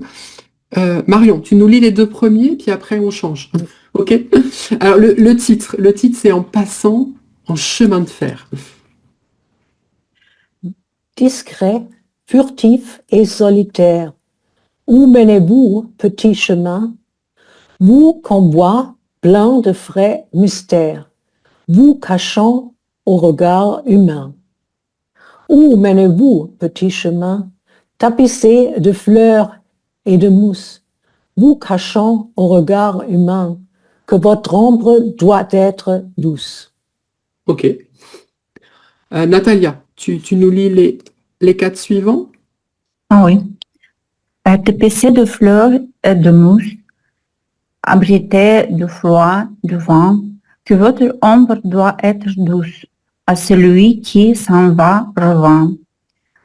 Abrité du froid, du vent, le voyageur vous voit passe. En fait, ça c'est et, hein. Et. C'est et, oui. Ouais, et passe. Vous voit et passe. À celui qui s'en va revend. Peut-être ouvririez-vous l'espace. Le voyageur vous voit et passe, et se retourne et en soupirant. Peut-être ouvrirez-vous l'espace à son cœur malade et souffrant. Il se retourne en soupirant, emporté plus loin dans la vie. À son cœur malade et souffrant, votre silence fait envie. OK. Amel, tu nous lis les 4 suivants? J'entends. Emporté plus loin dans la vie, le voyageur reviendra-t-il? Votre silence fait envie. Oh, cher petit chemin d'avril, le voyageur reviendra-t-il? Foulez l'herbe que l'agneau route. Oh, cher petit chemin d'avril, qui l'attend au bout de sa route? Qui l'attend au bout de sa route? Foulez l'herbe que l'agneau route. Au moins, ça saurait été la paix. Qui l'attend au bout de sa route? Pourquoi fuit-il l'ombrage épais? Au moins, ça aurait été la paix. La fraîcheur sauvage et champêtre. Pourquoi? Champêtre. Champêtre. Merci. Pourquoi fuit-il l'ombrage épais? Le bonheur était là, peut-être. La fraîcheur sauvage et champêtre, loin de tous les regards humains. Tous les regards humains. Tous les regards humains. Le bonheur était là, peut-être, dans un de ces petits chemins, loin de tous les regards humains. Mes rêves cachent leur mystère dans un de ces petits chemins, discrets, furtifs et solitaires. OK. Je crois qu'il se termine là. Alors, je propose qu'on le relit. Il y avait Tonda, on le lit une deuxième fois. Tu nous lis quelques quatrains, Tonda également? Ah oui, oui. Pantoum, discret, pour fille solitaire. Furtif. Furtif. Furtif et solitaire. Où menez-vous, petit chemin? Vous convoi, plein de frais mystères, vous cachant au regard humain.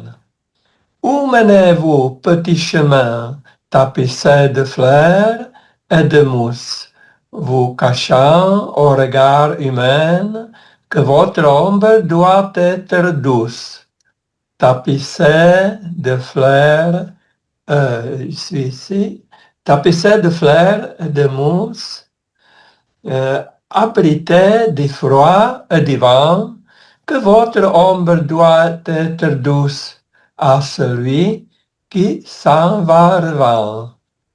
Abrité du froid et du vent, le voyageur vous voit et passe, à celui qui s'en va revend, peut-être ouvririez-vous l'espace. Le voyageur vous voit et passe, il se retourne en soupirant. Peut-être ouvririez-vous l'espace à son cœur malade et souffrant. Il se retourne en soupirant, emporté plus loin dans la vie, à son cœur malade et souffrant, votre silence fait envie. Ok, parfait. Alors, j'ai oublié personne. Il y avait quelqu'un d'autre qui voulait lire ou c'est bon? Parce que j'avais des mains levées qui se sont baissées. Ok, c'est bon. Alors, on commente le poème. Bon, je vais vous laisser me dire ce que vous en pensez. Je vais juste vous parler du vocabulaire avant et du pantoum. Hein. Donc, vous voyez effectivement le vers numéro 2 et 4. Vous les retrouvez ici au vers numéro 1 et 3. Et là, les vers numéro 2 et 4, vous les retrouvez ici au vers numéro 1 et 3 et ainsi de suite. Et je crois que normalement, ce mot-là, discret, furtif et solitaire, si je ne dis pas de bêtises, vous le retrouvez à la fin. Hein, c'est le principe du pantoum. Vous voyez, c'est quand même assez répétitif. Bon, en même temps, le poème est assez long. Et ça doit être assez difficile à faire parce qu'il faut quand même que ces deux vers, à chaque fois que vous répétez dans un quatrain, il faut qu'il y ait quand même une explication logique, il faut quand même qu'il y ait une suite logique. Donc c'est une forme vraiment très, à mon avis, quand même très... Enfin, c'est très difficile d'écrire un poème comme ça. Au niveau du vocabulaire, alors, furtif, vous savez ce que ça veut dire, furtif? Et qui cache, caché. Discret. Ouais, caché, discret, rapide aussi. Hein. Quand on parle d'une visite furtive, ça peut être rapide et discrète, ouais, en même temps. Hein, donc c'est un peu une répétition avec discret, furtif et solitaire. Où menez-vous, petit chemin, vous convoie plein de frais mystères, vous cachant au regard humain. Donc je pense que là, ça va. Vous m'avez fait parfois la liaison, là, elle n'est pas obligatoire, donc c'est comme vous voulez. Alors je pense qu'il n'y a pas vraiment une allitération en S, donc elle n'est pas obligatoire. Où menez-vous, petit chemin, tapissé de mousse, de fleurs et de mousse. Hein. La mousse, bien sûr, ça évoque la mousse, la nature, hein, et tapissé comme un tapis de nature. Vous cachant au regard des humains. Donc vous pouvez déjà voir un petit peu le thème ici, discret, furtif, solitaire, vous cachant, que votre ombre, et l'ombre aussi, doit être douce, tapissée de fleurs et de mousse, abritée du vent et du froid, hein, abritée, protégée, à celui qui s'en va rêvant. Abrité du froid et du vent, le voyageur vous voit et passe, à celui qui s'en va rêvant, peut-être ouvririez-vous l'espace. Il se retourne en soupirant, hein, à son cœur malade et souffrant. Je pense que là, ça va aussi. Là, il n'y a pas de problème de vocabulaire. Emporté plus loin dans la vie. Là non plus, je pense. Broute, l'agneau broute. Fouler l'herbe, déjà. Mange. Mange, ouais. Hein, ça veut dire l'agneau est en train de manger, effectivement. Et fouler l'herbe, vous comprenez? Fouler l'herbe? Marcher dessus. Ouais, c'est ça. Hein. Marcher sur l'herbe, fouler le... Exactement. Fouler l'herbe, ok. Pourquoi fuit-il l'ombrage épais? Hein, l'ombrage, c'est un petit peu comme l'ombre. Au moins, ça aurait été la paix. Alors, c'est bizarre parce que ça, normalement, on l'emploie pas trop à l'écrit. Hein. Au moins, ça aurait été la paix. Un peu étrange, cette construction. Champêtre? Comme des champs. Ouais, qui évoque les champs, la campagne, hein, quelque chose de bucolique, de rural. Et je crois que c'est tout. Le reste, au niveau du vocabulaire, ça va pour tout le monde? Alors, qu'est-ce qu'il vous dit, ce poème? Est-ce que quelqu'un veut nous dire ce qu'il en pense? Quelles sont les idées que veut nous transmettre la poétesse ici? Quelles sont, pardon, les idées que veut nous transmettre la poétesse? Est-ce que quelqu'un a une idée? Et rappelez-vous, ça s'appelle En passant en chemin de fer.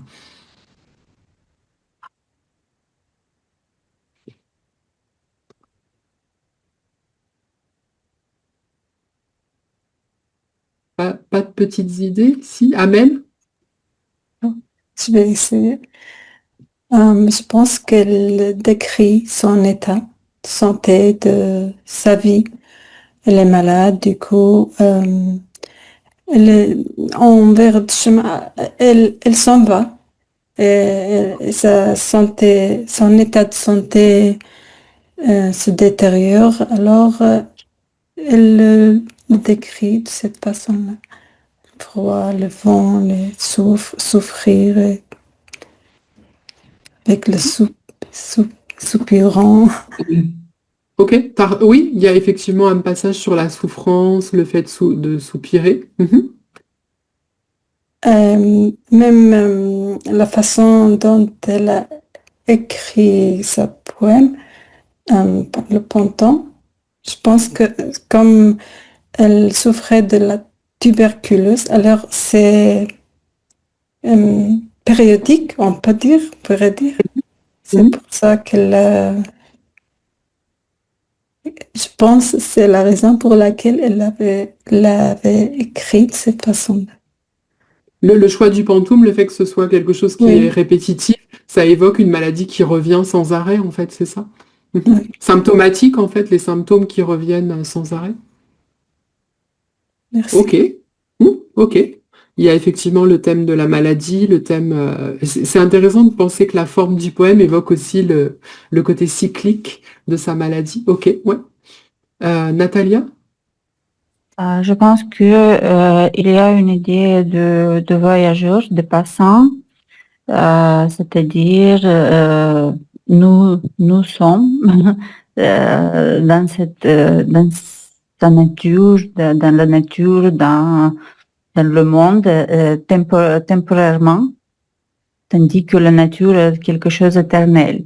Et il y a une opposition, l'être humain, qui, comme passant, il peut passer, et surtout quand notre vie, elle a un début et la fin, et tandis que la nature va toujours, et peut-être éternelle, oui, et peut-être l'idée de l'opposition, l'être humain et la nature, comme quelque chose de temporaire et éternel. Peut-être comme ça. Oui, il y a une idée sur effectivement l'être humain qui n'est pas, qui a un début et une fin, et la nature qui est éternelle. Ok. Deux thèmes, ouais. Marion? Peut-être les répétitions sont un miroir de son état. Elle répète ça sans arrêt, donc elle a choisi cette forme de poème pour décrire son état. C'est une répétition, comme Amel a déjà aussi dit, et le contraire d'un chemin de fer qui suit étroitement. Et il ne retourne pas en même temps. Il mène étroitement sa direction. Et donc, elle répète toujours ces mots. Et je trouve aussi il y a beaucoup d'attributs de cachette, être abrité du froid et du vent, être protégé, tapissé de fleurs, de mousse. Ce sont un peu des attributs doux, je trouve. Aussi l'agneau, c'est un symbole pour la souffrance, soit pour la souffrance, mais aussi pour la paix. Pour la souffrance, dans la religion chrétienne, c'est un symbole pour la souffrance. Ok. Tu vois l'agneau comme un symbole de souffrance, en fait? Je vois les deux. C'est aussi la paix. C'est un animal doux. Un animal, c'est un animal bébé. Et c'est un animal doux. Mais l'autre fois, le symbole dans la religion chrétienne, c'est la souffrance de Jésus. Alors, moi, je me suis posé la question parce qu'elle choisit avril aussi Et le mois d'avril, je crois C'est le que mois de Pâques. l'agneau pascal, ouais, c'est ça. Oui, Ouais, ouais, donc effectivement, tu as raison, en tout cas effectivement dans l'association avec Mais la Bible, parce peut-être ce qu'elle sont choisit les deux. avril. Mais ce sont les deux, peut-être. Elle parle aussi, au moins ça aurait été la paix après la phrase avec l'agneau, mais pour moi aussi, dans notre culture chrétienne, c'est un symbole pour la souffrance. Mhm.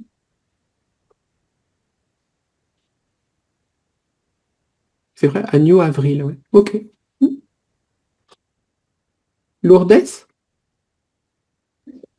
Je voudrais seulement ajouter que peut-être les chemins de fer représentent le bonheur furtif, ce petit moment de rêve, d'aller quelque part, tout ça dans la souffrance, parce que le reste du poème parle des états, des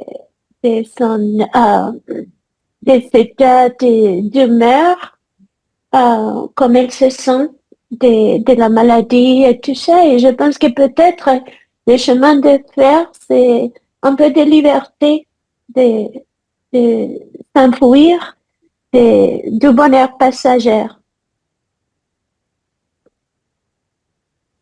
Voilà. Ah, tu vois le chemin de fer comme quelque chose de positif?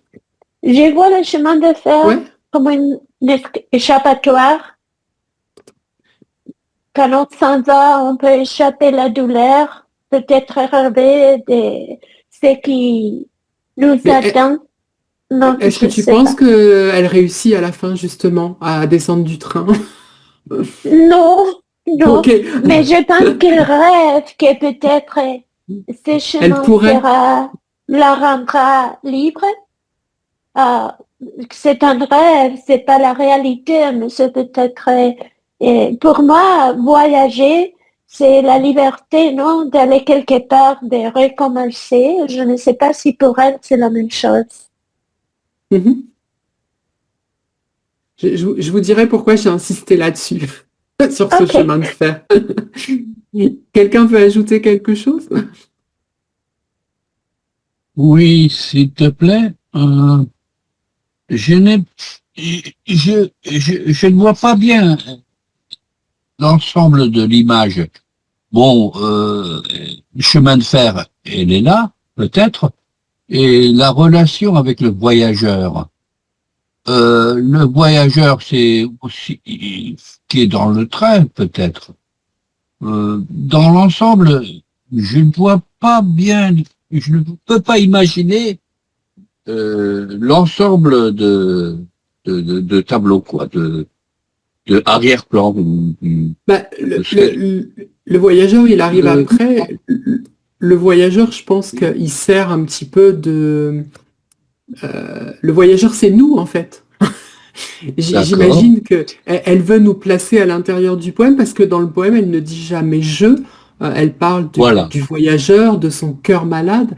Donc elle ne parle pas d'elle, elle parle du voyageur. Et je pense qu'en parlant du voyageur, elle parle de l'être humain pour lequel la vie est un voyage. Et elle veut en fait qu'on s'identifie, j'imagine, à ce voyageur. Oui, d'accord. Oui, oui, justement, il n'y a pas ce je ou l'auteur. Donc, c'est ça ce que j'ai du mal à figer. J'ai du mal à comprendre. Mais enfin, avec ton explication, ben, j'ai un peu saisi. Oui, merci. Alors, ce qui est intéressant, c'est qu'au début, elle s'adresse au chemin. Elle parle au chemin. Où menez-vous, petit chemin? Elle s'adresse pas au voyageur, hein, puisqu'elle lui dit peut-être ouvririez-vous l'espace aux voyageurs. Elle s'adresse au petit chemin. Et je crois qu'après, elle change, il me semble. Le voyageur reviendra-t-il?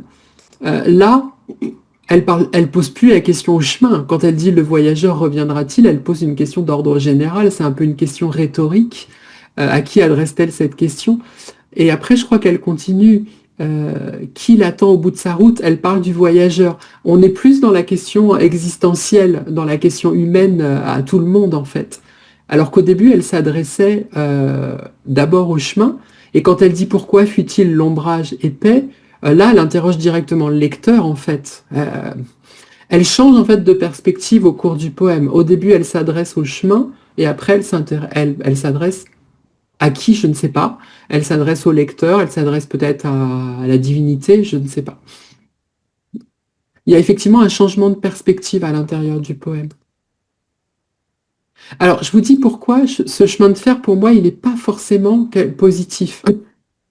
Parce que, déjà, voyez le titre, en passant en chemin de fer. Ce chemin de fer, il est singulier. Et elle, quand elle dit au début, « Où menez-vous, petit chemin ?» Donc, on a l'impression, enfin, moi, c'est l'impression que j'ai, que ce voyageur, il est dans ce train, mais que finalement, il ne peut pas en sortir de ce train. Alors, je pense qu'il y a deux choses. Il y a effectivement alors, il y a le chemin de fer, c'est le côté industriel, et les petits chemins, c'est la nature. Il y a il y a deux oppositions. L'opposition entre l'univers industriel du chemin de fer et la nature.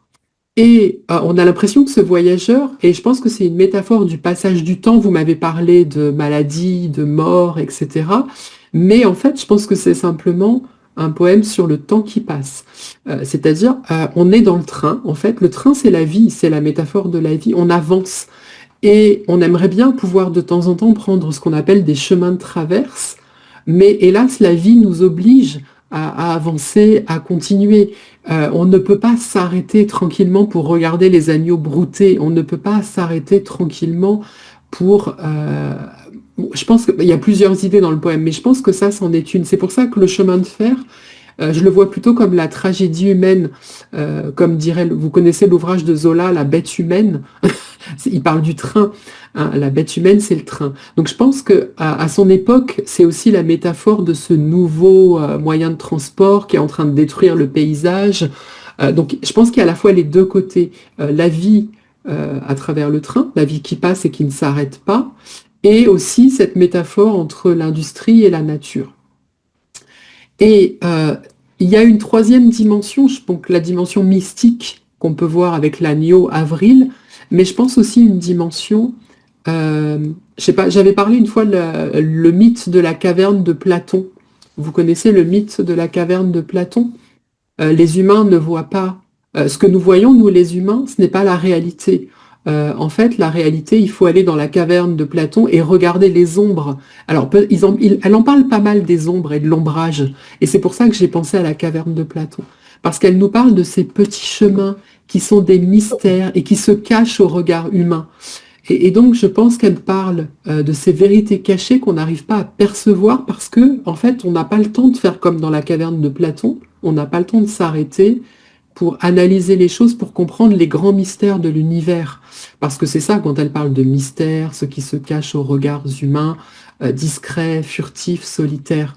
Je pense qu'd'une certaine manière, elle parle en fait et de la poésie aussi, parce que la poésie, c'est quelque chose d'un peu mystérieux, d'un peu mystique. Et je pense que c'est ça, en fait, qu'elle évoque ici. Et après, vous m'avez parlé, effectivement, tapissé de fleurs, de mousse, la douceur. Et elle mélange à la fois, je pense, effectivement, la douceur de la nature avec la dureté. Voilà, elle est, bon, alors, abritée du froid et du vent. Là, c'est le voyageur qui est abrité du froid et du vent. Donc, c'est un peu, d'une manière un peu contradictoire, parce qu'à la fois la nature est douce, mais la nature peut être aussi froide et il peut y avoir du vent. Donc, d'une certaine manière, le voyageur est un peu protégé quand même dans son espace industriel. Mais, bon, elle dit qu'il faut quand même ouvrir l'espace. Il faut aller à la rencontre de cette nature pour découvrir, en fait, ce qui s'y passe. Alors après, évidemment, je pense qu'effectivement, elle évoque... Vous voyez l'histoire du train, il se retourne en soupirant, emporté plus loin dans la vie. C'est-à-dire, en fait, il voit les chemins cachés, mais le train l'emporte. Et elle dit d'ailleurs, l'emporte plus loin dans la vie. Il le fait avancer. Il n'a pas le temps de s'arrêter pour se reposer, pour réfléchir, pour être un peu happé. Votre silence fait envie. Le silence, le calme de la nature. Et le voyageur reviendra-t-il? Alors, est-ce que le voyageur peut revenir en arrière? Non. Puisque et je pense que c'est là que commence en fait la question existentielle sur l'être humain. C'est la première question qui n'est pas une question au chemin. Le voyageur ne peut pas revenir parce qu'on ne peut pas en fait on ne peut pas repartir en arrière, on ne peut pas on ne peut pas reculer. Et je pense aussi Avril. Vas-y Marion, je t'écoute. Si tu vas peut-être compléter. Non, je ne voulais pas t'interrompre, mais tu peux continuer, mais je voudrais ajouter quelque chose. Oui, vas-y. Oui, je trouve en t'écoutant, ce poème a une actualité de nos jours, on peut dire. Aujourd'hui, on a des trains d'une vitesse incroyable et on n'a pas la chance d'observer ce que se passe dehors parce que la vitesse est énorme. Et on ne peut pas voir ou suivre les chemins un peu secrets, ou on ne peut pas voir exactement la nature parce que ça se passe vite. La vitesse est, oui, une énorme vitesse de ce train. Et donc, ce poème a aussi une actualité de nos jours, je trouve. Quand on est dans un TGV, on ne peut pas ralentir le temps. Mm-hmm. Pour comparer, oui. Tu trouves qu'il a encore plus d'actualité aujourd'hui, ce poème est encore plus vibrant aujourd'hui. Ce que tu as dit, un peu le contraste entre le progrès industriel et aussi la nature, c'est aujourd'hui, c'est encore plus évident, je pense. Et donc, c'est un peu généralisé, mais on doit considérer dans ce poème-là aussi l'état, la situation de cette jeune femme. Oui, oui. Sa vie est limitée, oui, toutes les vies sont limitées, mais pour elle, elle réalise qu'elle doit mourir bientôt et peut-être ces répétitions, avec ces répétitions, elle veut nous dire qu'elle a aussi le désir de ralentir le temps. À la fin, vous avez vu, à la fin, elle apparaît dans le poème. Mes rêves. Mes rêves. Seulement à la fin. Oui, mais quand même, c'est elle, je pense. Le voyageur reviendra-t-il? Donc forcément, il ne reviendra pas, le voyageur. Hein. Et voyez les questions existentielles. Qui nous attend au bout de la route? Hein, qui nous attend au bout de la route? Et là, c'est vraiment le poème où on est la partie où on a vu avec Marion l'agneau d'Avril, où on était dans la partie mystique, la partie religieuse. Un autre mystère auquel on ne peut pas répondre. Qui nous attend au bout du chemin? Selon les croyances de chacun, la réponse, elle est différente. Ça aurait été la paix. Donc là, effectivement, on peut penser à la paix, à la fois à la paix au bout du chemin, mais aussi à la paix de la nature. Pourquoi l'homme fuit-il l'ombrage épais? Pourquoi est-ce que l'homme fuit l'ombre? Autre question existentielle, pourquoi est-ce qu'il continue à avancer? Le bonheur était là, peut-être. C'est trop tard. Hein. On a le bonheur, ouais, et là c'est le temps qui fuit, hein, c'est ça, c'est le passage du temps. On a parlé tout à l'heure vivere momento, profiter du moment présent, carpe diem, etc. Mais on ne peut pas finalement, dans son texte, on a l'impression qu'on ne peut pas, puisque le bonheur était là, mais c'est trop tard, on ne s'est pas arrêté dans l'ombrage épais, hein, dans la nature. Et donc à la fin, elle apparaît dans le poème. Mes rêves cachent aussi leur mystère. Et vous voyez le mot mystère, parce qu'en fait, tout le poème, c'est ça, c'est le mystère, les mystères auxquels on ne peut pas... des mystères qu'on ne peut pas, en fait... je trouve plus mes mots, moi non plus. On peut pas... Il n'y a pas de réponse à toutes ces questions, en fait. Ça reste des mystères. Tout ça, c'est des mystères. Est-ce que mon explication vous a un petit peu plus... Alors, c'est mon interprétation. Mais bon, évidemment, il y a certains mots qui reviennent et qui me font penser à tout ça, et notamment ce mais qui apparaît à la fin, ces questions qui sont un peu étranges, qui arrivent en plein milieu du poème et qui ne s'adressent pas au petit chemin, etc. Voilà. Et donc cette forme du pantoum, alors je vais juste, je voulais quand même vous préciser, vérifier ce que je vous ai dit. le poème de Baudelaire, le plus connu et je crois que c'est ça. Oui, c'est ça. C'est un pantoum.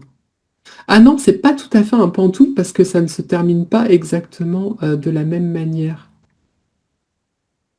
Alors c'est un pantoum qui n'est pas vraiment un pantoum parfait, le poème de Baudelaire. Mais en tout cas, je vous le partage parce qu'il l'a écrit comme un pantoum. Et comme ça, vous verrez, ça s'appelle Harmonie, Harmonie du soir. Hop, je vous le partage sur le chat.